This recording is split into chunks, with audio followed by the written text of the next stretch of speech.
Hey everyone, it's Amani again. Today I have a special guest, the most beautiful Cassidy Wise. And today we are going to be discussing her intake and her personal experience with dealing with a dementia and Alzheimer's patient. So yeah, Cassidy. Hello.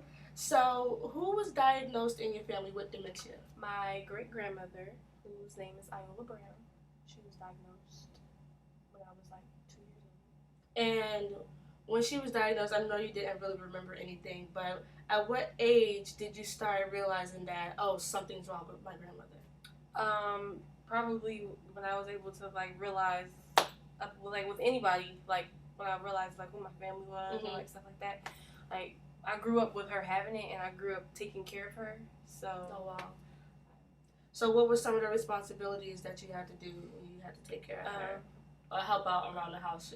Well, okay, with dementia and Alzheimer's, it's different stages that they go through. So yes. They start off like forgetting stuff, like normal people, like, oh, I parked my car here, but I don't remember, or I was cooking something and I don't remember, like stuff like that.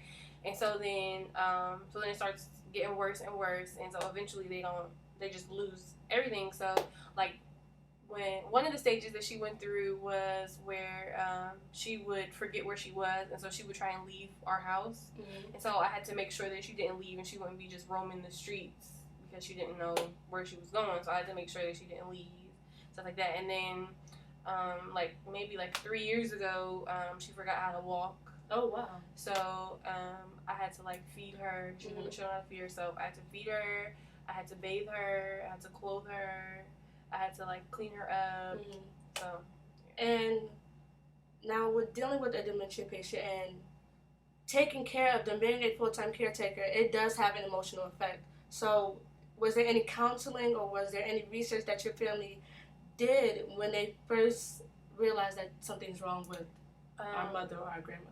Well, no, because when she was diagnosed in the 90s, so it wasn't really like Google now where we can be like, oh, okay, well, what do I have to do for dementia? What do I have to do for Alzheimer's? It wasn't really like that. It was just kind of like trial and error.